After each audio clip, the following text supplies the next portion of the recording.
Good day, everyone, and thanks for joining our webinar presented by Veolia Water Technologies.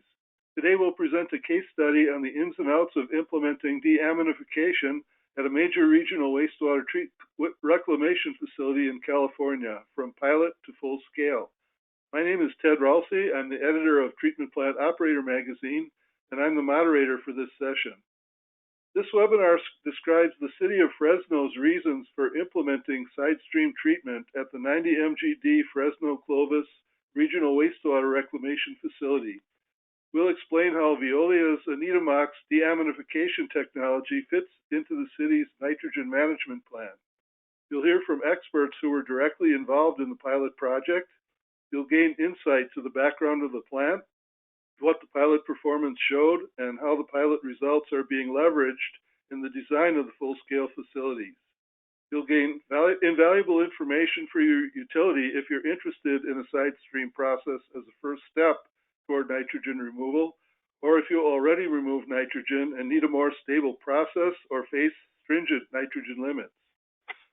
For those who may not be familiar, Veolia Water Technologies is a world-leading specialist in water, wastewater, and biosolids treatment equipment for industrial and municipal applications. Its expertise is focused on preserving the environment, helping customers reduce their carbon footprint, optimizing water consumption, and maximizing energy resources as part of their ecological transformation initiative. Before we begin, you'll notice on the right side of your screen a drop-down menu titled Questions. You can use this function to submit questions to our presenters, and you can do this at any time during the program.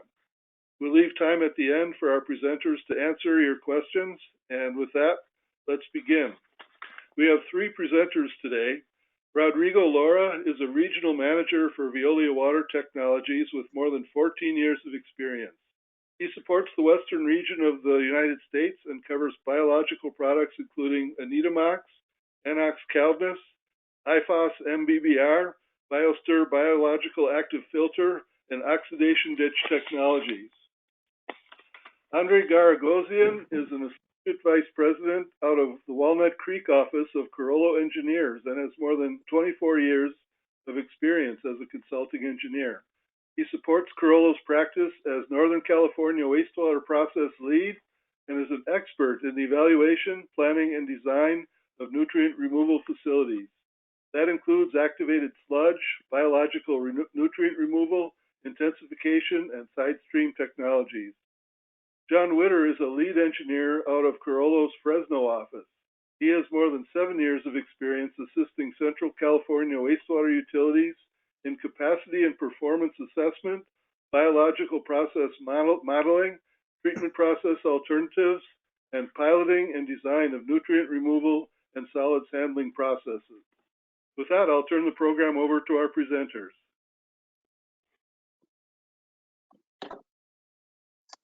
Great, thank you, Ted, for the introduction.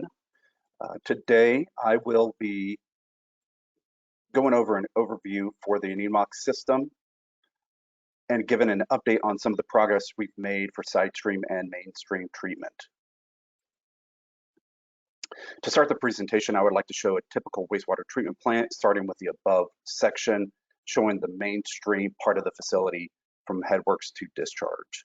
Below the mainstream plant is the side stream process, now including thickener, anaerobic digester, and dewatering. Where ANITA Mox comes into the side stream process is after the dewatering stage. ANITA Mox is able to treat many different liquid streams, either from centrate or filtrate. ANITA Mox helps remove ammonia and total nitrogen directly from the centrate or filtrate, or a combination of the two, which is what Fresno wastewater plant has, before it is sent back to the head of the plant. Benefits for deammonification and overall plant improvement will be discussed later in the webinar. Now jumping to the variations of ANITA Mox operations, we have two separate modes. One is called the MBBR and one is called the IFAS process. The MBBR is for regular centrate and filtrate treatment.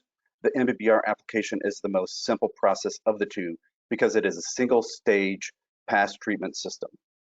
Our second mode, IFAS, has the benefit of having both suspended growth and biofilm due to the use of return of activated sludge.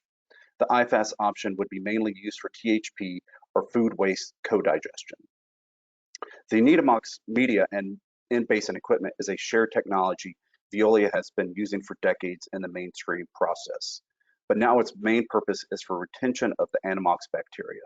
This equipment is proven for its performance and longevity as seen in mainstream plants aged over 20 years.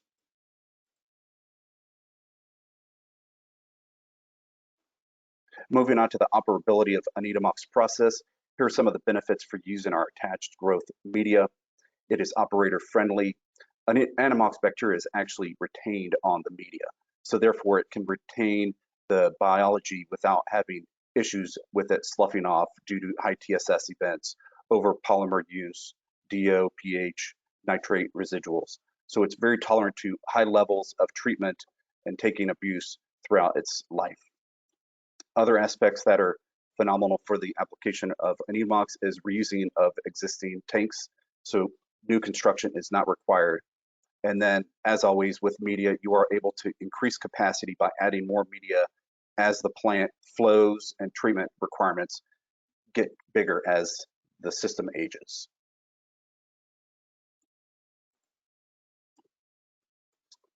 Rounding out the ANITA Mox overview, our existing plants are all operating as designed and are open to visitors. We have also had a number of facilities recently add in more media for increased performance throughout the United States. ANITA Mox has also been pre-selected on a number of upcoming projects across the US, so please keep a lookout for announcements on TPO and other social media outlets. We are continuing to pilot ANITA Mox across the US and recently added more pilot units, so we are able to run multiple pilots at a single time. For anyone interested to work on a pilot, please contact me or send a chat with your information now. And now for the Fresno pilot, here is Andre.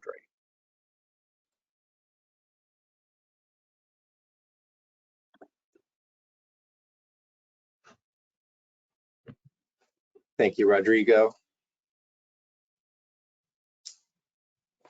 Are you going to advance the slide to? There we go. Thank you. So thank you, Rodrigo, and to Veolia and TPO for giving us this forum to share today. I'm going to give you a little bit of background on the City of Fresno's drivers for implementing sidestream treatment and how they came to the decision to move forward with implementing ANITA Mox. Then I'm going to hand it over to John to talk a little more about the piloting and design process. So this here is a process flow diagram for the Fresno Regional Wastewater Treatment Facility. Fresno is located in the Central Valley in California. It gets pretty hot and dry there. This facility was designed for 90 MGD and they're currently around 55. So I know this is a busy diagram, but I want to highlight a few things.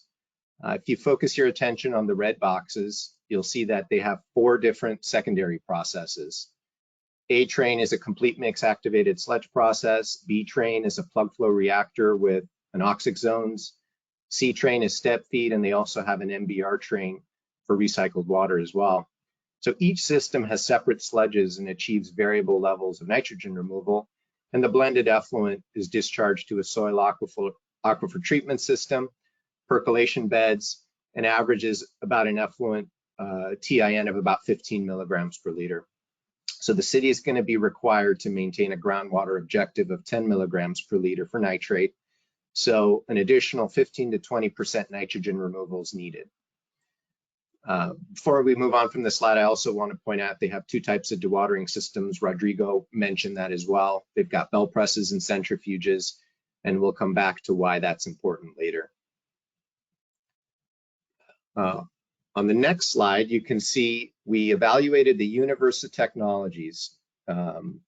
Although activated sludge intensification and emerging technologies receive a lot of attention, we weren't seeing a very large cost advantage compared to conventional activated sludge BNR, simply because the wastewater is very warm in Fresno, and they're already able to remove nitrogen at very low SRTs.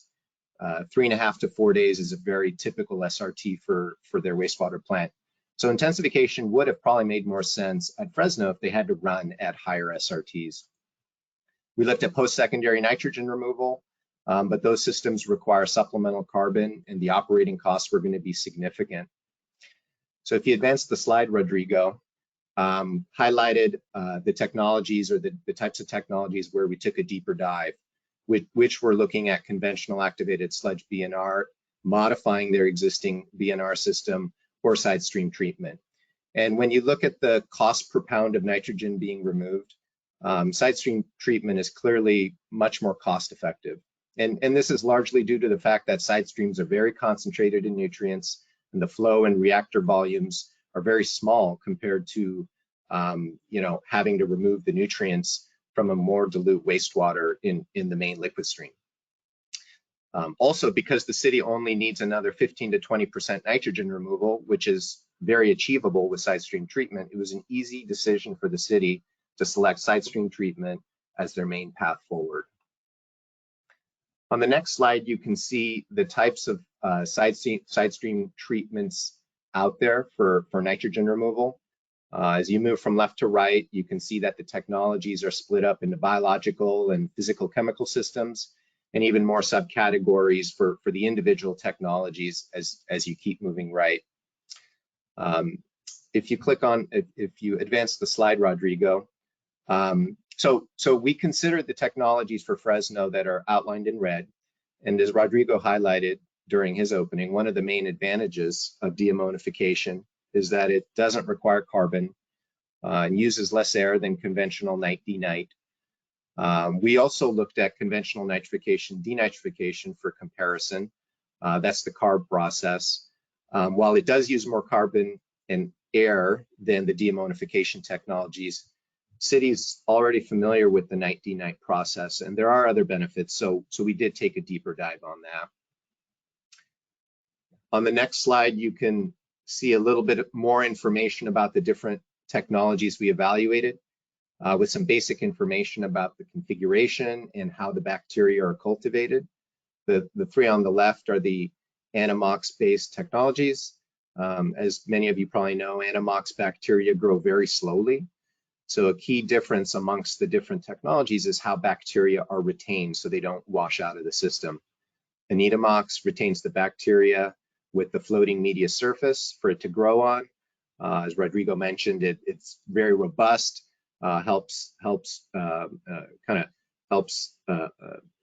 can tolerate a lot of variation in solids and doesn't wash out. Some of the competitors use different technologies to retain the media, to retain the bacteria, such as screens, hydrocyclones, and settlers. And then the last technology on the right is CARB, which relies on the conventional night-D-night technology. But with CARB, a portion of the RAS is combined with the side stream, and the biology that's in your mainstream is used to remove nitrogen in a side stream reactor. And the process works pretty well when about half of the RAS is used in the CARB reactor. One of the benefits of CARB is that the nitrifiers grown in the side stream reactor end up back in the liquid stream and can bio-augment the liquid stream performance. That feature doesn't exist with deammonification, but in all instances, the effluent from the side stream reactor does end up back into the liquid stream. On the next slide, you can see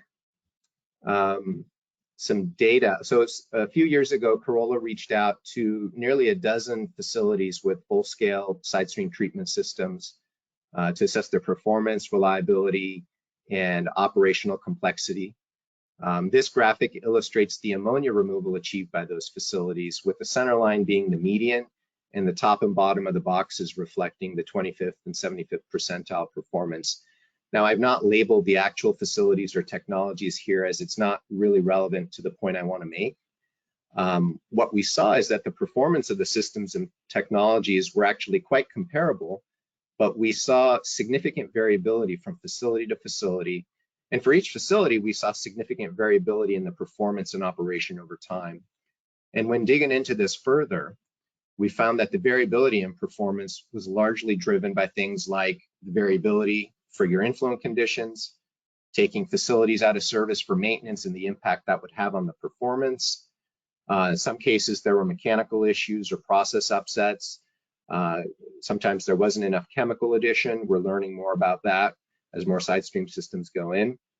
And some of the data reflects really the learning curve for operations and facilities when you've added a brand new process that's unlike any process that they've operated before. So really our takeaway from this exercise was not that one process was much better than the other, but that there was a significant variability that we see in side stream treatment, and we think this can be mitigated with good design practice.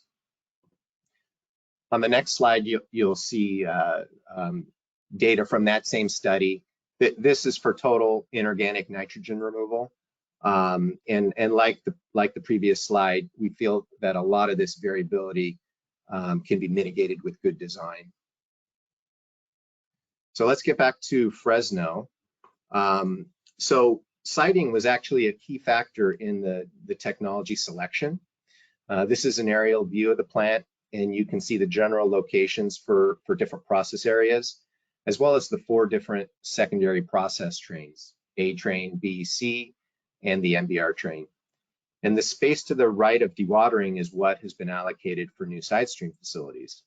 It was decided to keep the side stream facilities close to dewatering, really to minimize the pipe runs and infrastructure between the 2 facilities, since the city currently experiences struvite in these areas. Now, since the CARB alternative, as I mentioned before, would require RAS from at least 2, maybe 3 of the 4 secondary process trains, the cost of conveying it across the plant all the way to the side stream site was quite high. In addition, the city was not very interested in modifying their liquid stream facilities to accommodate a new side stream treatment process. So really, when we got to that point, it really shifted our focus to digging into the different deammonification processes, which don't require RAS from your secondary process. On the next slide, you can see the results of our evaluation. To finalize or complete the evaluation, we did an economic and non-economic comparison of the 3 deammonification alternatives as well as the CARB alternative. On the left, the bars reflect the capital and total present worth value, and then on the right, the bars reflect really the non-economic scores. The higher the better. Now, ANITA Mox was recommended for a few reasons. It had the lowest capital cost. But in addition, when we interviewed the full-scale facilities, ANITA Mox received the strongest feedback when it came to ease of O&M and simplicity. And frankly, this was very important to us in the city for a few reasons. Fresno has 2 types of dewatering systems and sees variability in the side stream feed water quality. And in our interviews with full-scale facilities, some deammonification facilities did experience challenges with process control. And full disclosure, it's a little different than how you might run a conventional night facility. So we really wanted to select a technology that not only was cost-effective, but kept things as simple, practical, and robust. That was really the driver at the end of the day when the city made the decision to go with ANITA Mox. Okay, so on the next slide, I think ANITA Mox is probably beyond the point where we would call it an emerging technology, right? I mean, Rodrigo shared the installation list, and there's many more outside of this country. But that said, in most cases, you can't drive down the street and check one out, right? I mean, when most plants are looking at adding new facilities, it's comforting to be able to go to a plant, look at it, touch it, and talk to the operations staff. And really, for that reason, we saw a lot of benefit to piloting. And some of the specifics behind why we wanted to pilot are listed here. We've talked about the variability in the feed water quality. Belt presses use a significant amount of wash water. Centrifuges don't. And so the concentrations for ammonia and the other constituents in the filtrate or centrate is actually quite different. We wanted to evaluate the impact or benefit we might see by reducing some of the wash water dilution and the wash water usage with the belt presses. And so John will talk a little more about that. Struvite is an issue at the plant, so we also wanted to evaluate, if we do reduce the amount of wash water being used and impact the concentrations, does that affect the struvite potential? The plant collects side stream data, but they don't collect a lot of side stream data. So we saw the pilot as an opportunity to really characterize the side stream better. And not only does that help with the design process, but it also helps with coming up with a reasonable performance guarantee, which we're working with Veolia to develop for this project. Side stream equalization was another area where we had questions. Even though the plant dewaters 24/7, it's a significant cost to include flow equalization. So during the pilot, we had an opportunity to run it with and without flow equalization and see if there's a difference. Chemical addition, and then last but not least, City has no experience with deammonification, so it was comforting to have a pilot out there. And once Veolia got it up and running, they were of course available and extremely helpful to city staff, but the city staff were really the ones that led the operation and kind of dealt with the day-to-day changes. So having that out there, I think, was invaluable for operations staff to get a comfort level with the technology. So on the next slide, I've just got some details about where we are overall. We finished the pilot. We did a 6-month pilot. We finished it in February of last year. Currently, we're around 50% design. We anticipate completing design next year and bidding it summer of next year, with the goal of it being operational in 2026.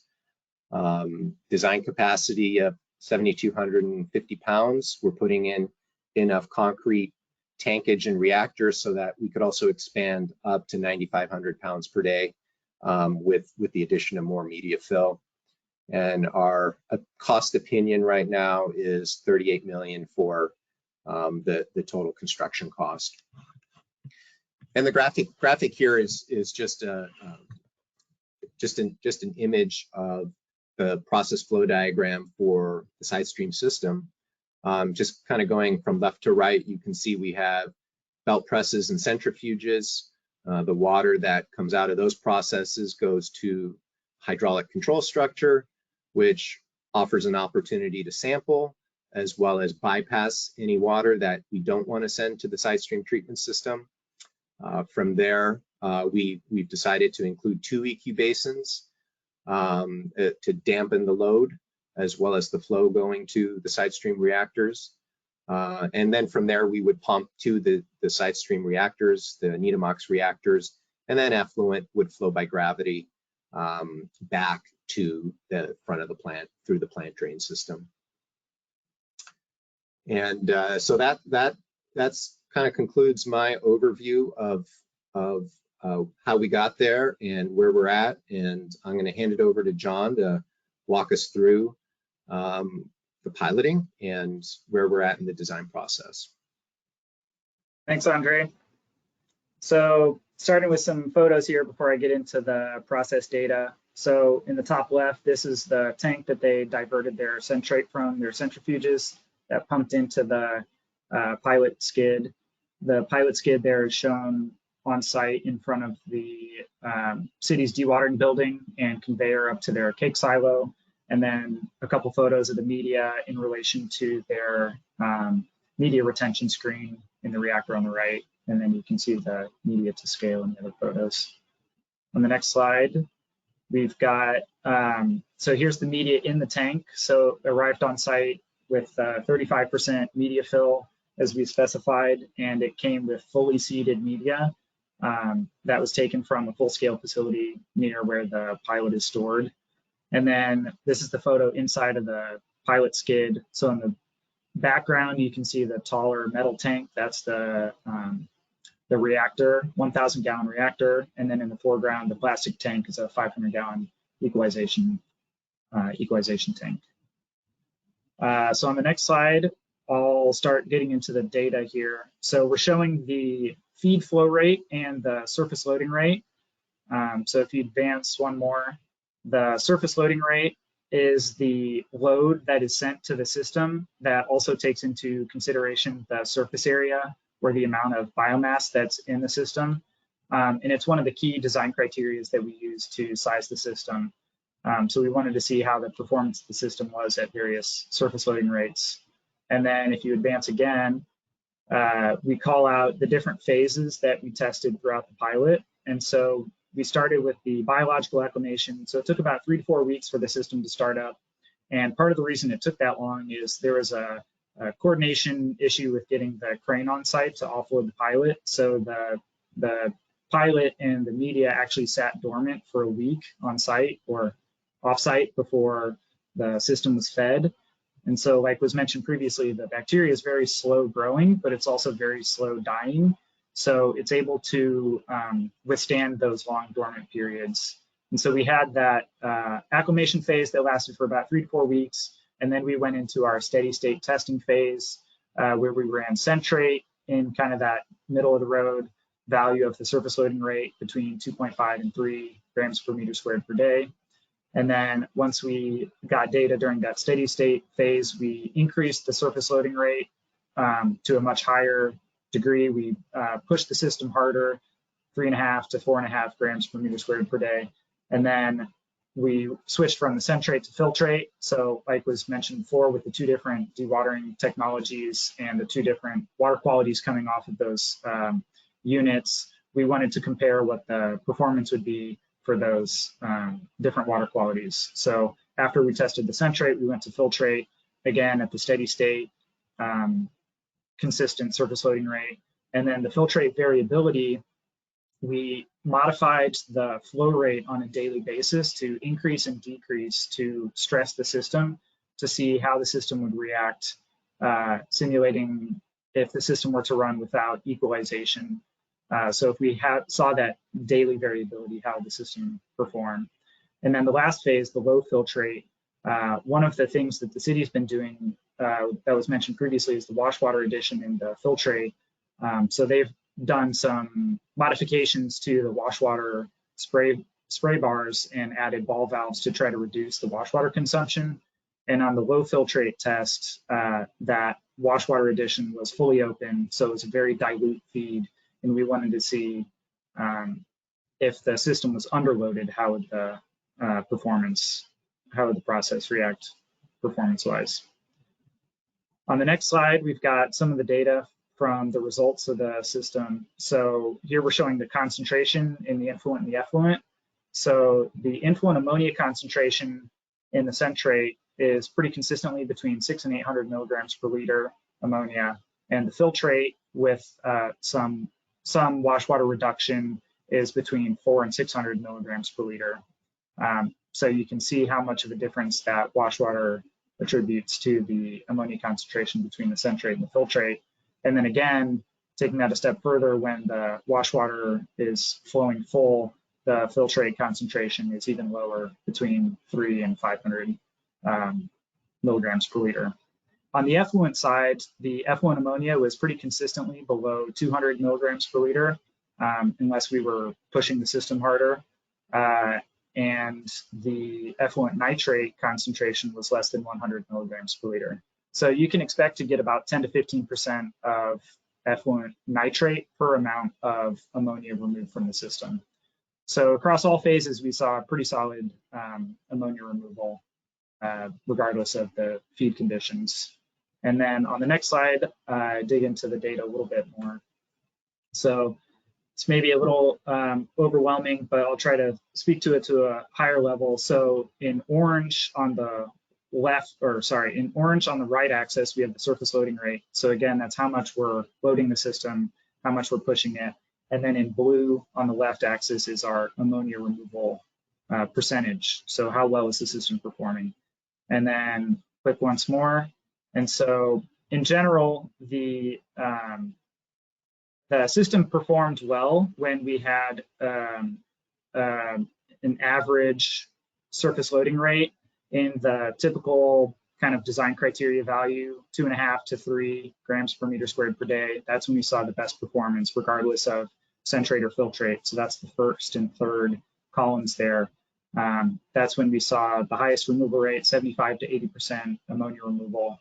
In that second column, where we pushed the system harder, we increased the surface loading rate, we saw a little bit of a reduction in performance. And then in the fourth column, where we had that variability, we're increasing and decreasing the feed flow daily and really trying to stress the system. We saw some decrease in performance as well. And so as you change, as the feed conditions change frequently, that affects how the system, that affects the biology, it changes the pH, it changes the DO concentration in the tank. And so you have to modify the airflow rate to accommodate that. So if you have a more variable feed, it's a lot more oversight, a lot more monitoring, and inevitably your performance is gonna suffer a little bit. And then in the last phase, where we had the really dilute feed, the surface loading rate was much lower, but more importantly, the feed concentration was much lower. So I mentioned the feed concentration when in this last phase, when it was very dilute, we were in concentrations less than 500 milligrams per liter of ammonia.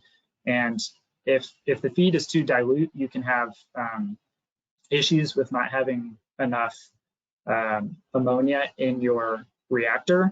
And so you need sufficient ammonia to be able to drive that pathway for the ANITA Mox bacteria to convert from ammonia to nitrate and ammonia to nitrogen gas. So if your feed is too dilute, you can, if you don't back off on the performance a little bit, you may build up some AOBs or ammonia oxidizing bacteria. Or if you're trying to push it, you may have alkalinity limitations. So the system performs better with a higher concentration, higher feed ammonia concentration. So the takeaways here are the system performs well, 75, 80% ammonia removal when you've got consistent feed in that steady surface loading rate. If you push the system too high, if you have an invariable or a variable feed, or if you have too dilute of feed, you will see some reduction in performance. But again, the system, regardless of these challenging conditions we put the pilot through, we still saw good removal rates throughout the pilot, in the 70% range. But one of the objectives for this pilot is to try to really hone in on the design criteria values so we can select the system design conditions such that we're optimizing the performance as much as possible for the full scale. So on the next slide, we took these pilot results and we came up with the design criteria for the full scale. So not going to go through all of these, but I'll focus on a couple. So then the influent conditions, I mentioned being able to increase, or the full scale ammonia feed has a higher concentration than what we saw during the pilot. So the city's been very proactive and helpful in trying to separate out the filtrate, the wash water from the filtrate, and not having that dilute wash water that gets to the ANITA Mox process.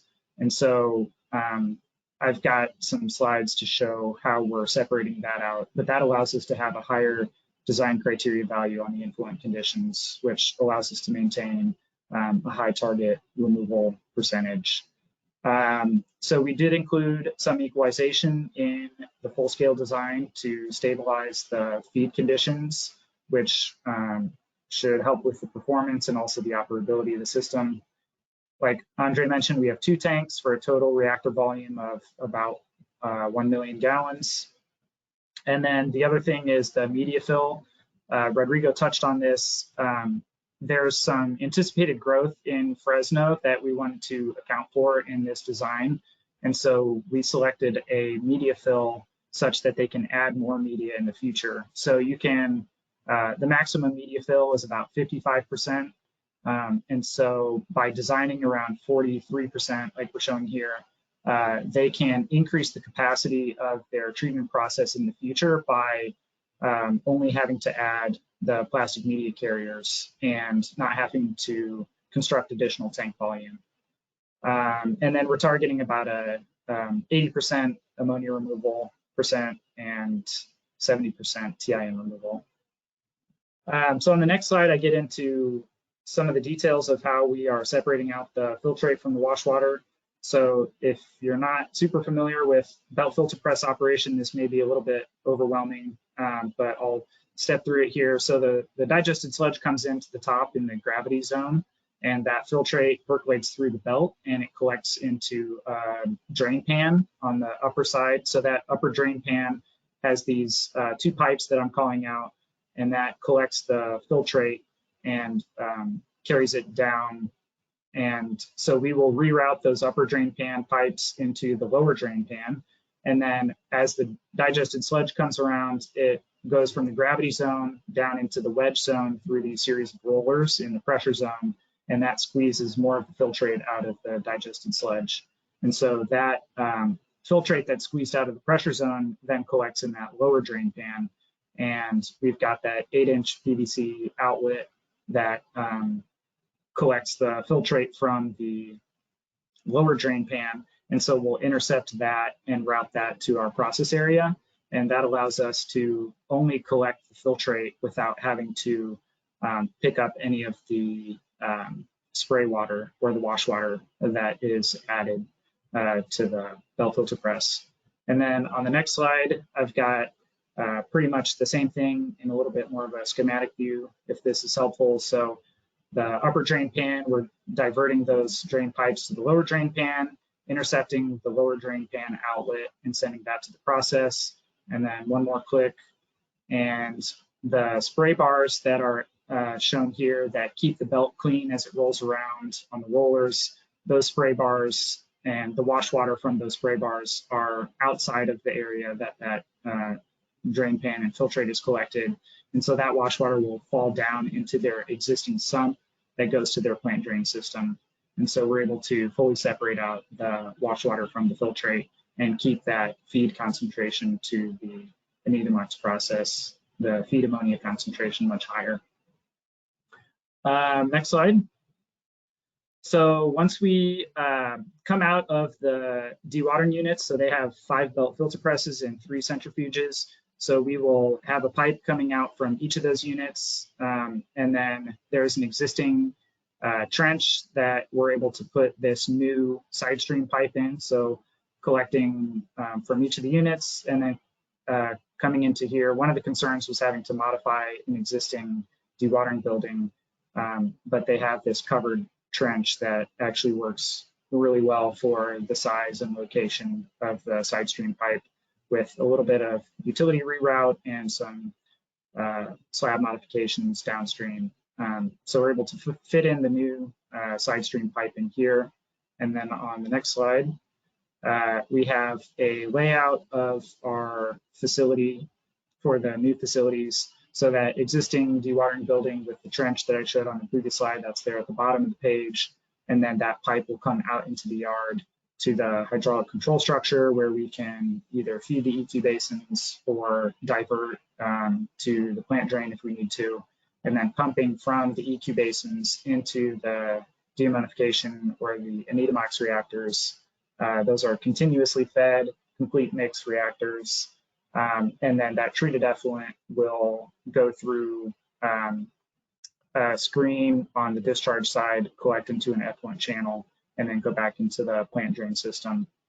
So as it flows down the plant drain, it'll tie back into where their existing dewatering outfall is, and collects with other site drainage and various waters, and then goes down to their existing plant drain pump station, and that gets pumped back to their headworks to go through the mainstream. We also have a process control building to add process air for the ANITA Mox reactors, and an electrical and control room for to support the process as well. And with that, I will hand it back to our moderator to close things out. All right, thank you, Rodrigo, Andre, and John, for that excellent presentation. Now it's time to answer the questions you've submitted here today. Remember, you can still submit your questions using the function at the right side of your screen. First question we have is basically a math problem. The writer asks, what does grams per square meter per day equate to in pounds per square foot per day? If that takes a little time to calculate, we can move on to another question while someone punches the calculator. All right, I'll work on it. Okay, so I'll go on to the next question, and when you're ready to give the math problem answer, let me know. So for pilot startups, what percent fill of seed media do you use? So like John mentioned, we, for Fresno specifically, started with 35% because that's what Carollo actual design was going to be working at. But normally we would be in the 50% range. All right. What are the different side stream flows that the pilot unit can accept? I'll take that one as well. Really anything with high ammonia concentration and the right temperature. Those two things are critical for our system.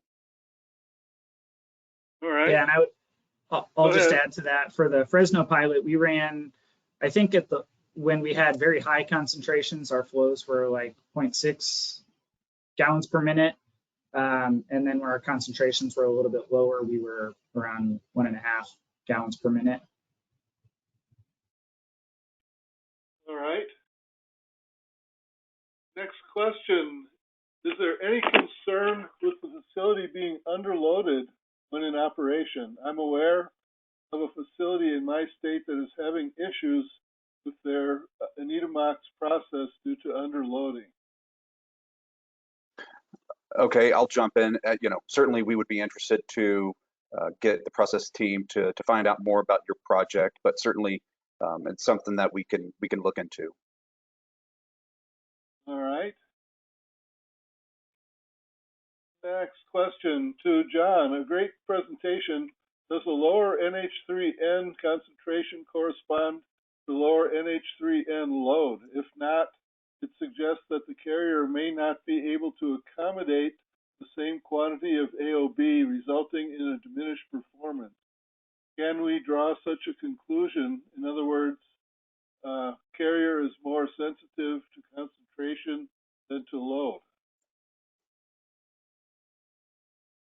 I think there's maybe a couple things to pick apart there. I would say the low concentration doesn't necessarily attribute to a low load. I think if you're able to increase the flow, you can increase that surface loading rate and get to the load so that you're not underloaded.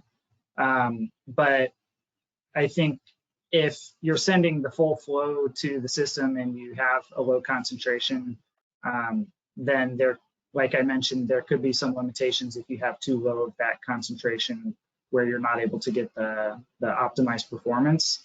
But what we saw during the Fresno pilot is you should still get quite a bit of removal, above 50%, 60%, but you may not just be operating at the highest performance that you can in that closer to 70, 80% removal. Not sure if that answers the question. I might need to see it written down to think about it a little more. Do we have an answer to the math problem yet? Not yet. Okay. All right, then our next question is, how do you scale this facility? Is it based on flow or pounds per day of nitrogen?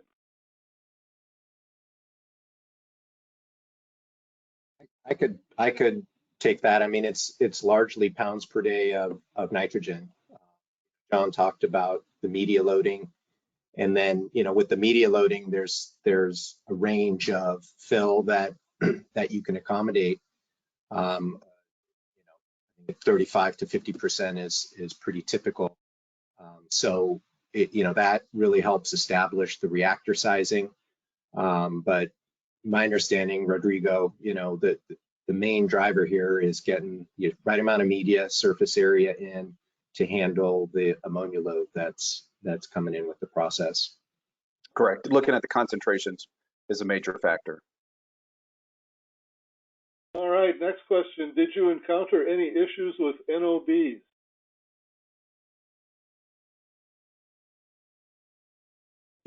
Do you, by that, do you mean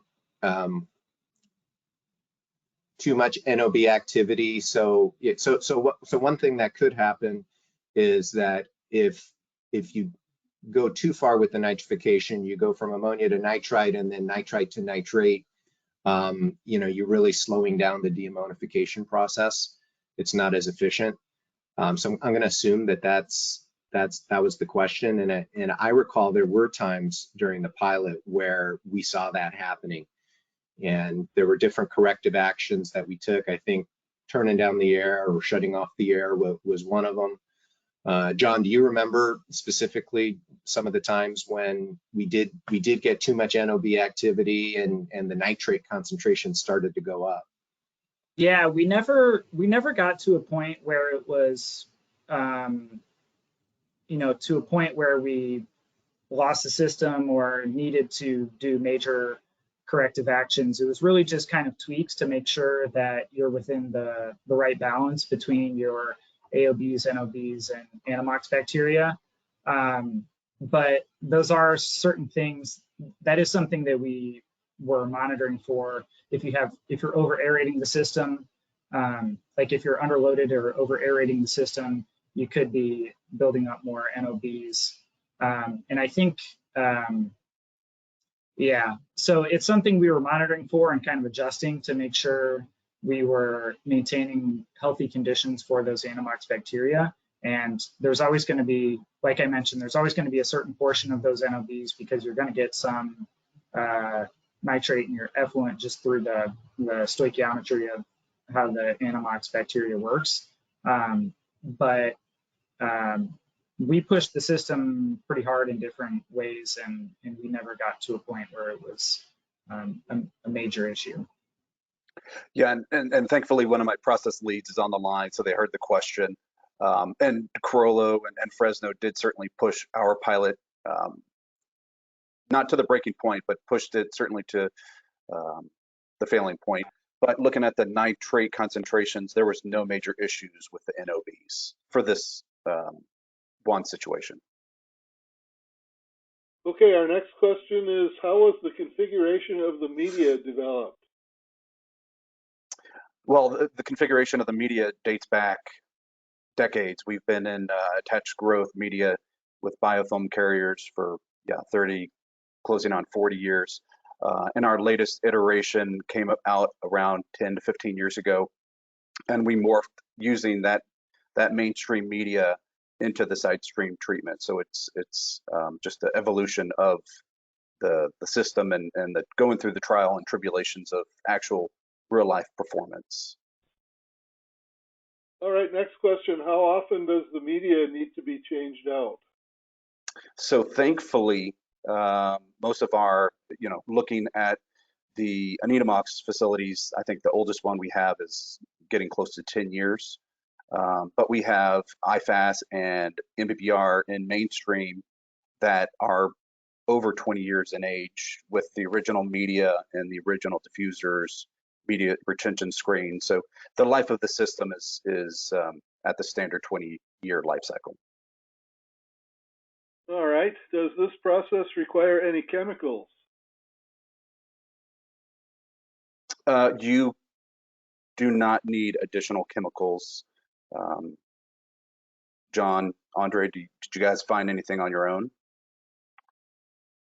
In some facilities, there might not be enough alkalinity, even though deammonification uses a lot less alkalinity than conventional nitrification, it still uses some. And so that was one of the things we looked at during the pilot. And for the whole 6-month period, even with pushing the system, I think we came close to feeling like we might be alkalinity limited, but I don't think there was ever a point where the performance suffered and because of alkalinity. The other chemical I understand some facilities have used are just micronutrients in small quantities. I think they're largely minerals. to support biological growth and metabolism. I think we've got an allowance and space to include that for Fresno if it's needed, but at the time we're not planning to have that. Just leave space for it in case it's needed. Yeah, the All other right. Yeah. thing. Is struvite a concern? John, you want to take that one? Yeah, I was just going to add on the chemicals. The other thing that is optional but not necessarily required is an anti-foam chemical. So just the inherent nature of centrate, not necessarily the process, but the liquid stream itself, there's a lot of foam. So you can add a small quantity of anti-foam to kind of keep that suppressed. And then also just including best design practices for foam management in the reactor. For struvite, so there is quite a bit of struvite that the city deals with in their digested sludge coming out of their digesters, and then also in their dewatering units on the discharge in the drain pans that I mentioned. And so we're including kind of best practices in the design when it comes to material selection and configuration of the pipes, long radius bends, 45s, to try to reduce the velocities and turbulence so that it doesn't stick to the materials as much as possible. And then also a lot of it is including access for maintenance. So we've had a lot of good conversations with the city, how they maintain that, where are their points of access, and being able to maintain it that way through preventative maintenance. Yeah. All right, next question. If alkalinity needs to be added, what form or chemical would you recommend?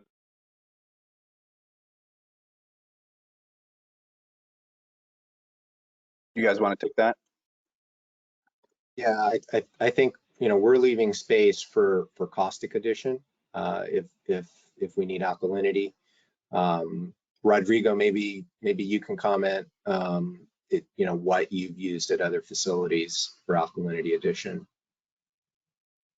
I think I'd have to wait for process to give me a few more details on that one, but certainly we can get back to the audience with the answer for what type of alkalinity we would be using. Okay. All right, are the pilot results scalable to mainstream deammonification treatment? Yes. Okay. Mainstream or side stream?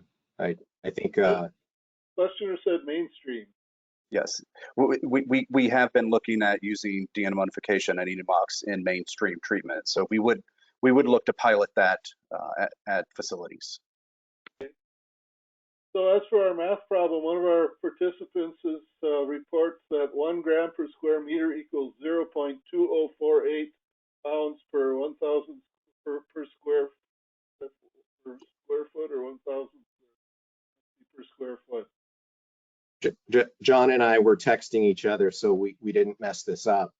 We got 0.000427 pounds per square foot per day, and that sounds about the same as or similar to what that participant noted, because it was point.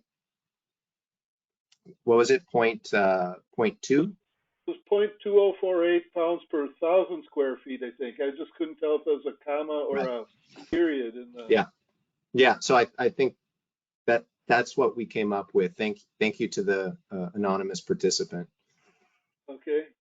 And then we have one more question. How long does it take for the full-scale process to start up? Well, it depends. Depends on how much seed media you're adding in. Traditionally, we recommend anywhere from the 5 to 10%, but you're looking at 3 to 4 months. Certainly, time of year, temperature plays a part, but usually the system gets up to speed within a 4 to 6 month range. All right, looks like that's the last question we have. In the 3 or so minutes we have remaining, would any of you like to offer a few parting words to our audience? Appreciate the opportunity to present our application. Certainly, ANITA Mox and sidestream treatment out west, which is where I'm based and focused on, is becoming much more prevalent and sought after. So certainly, we look forward to speaking with you in the future. And it's been really good working with Corollo on the pilot. So thank you both for the teamwork. It has really been a very good experience. Anything from John or Andre, just quickly?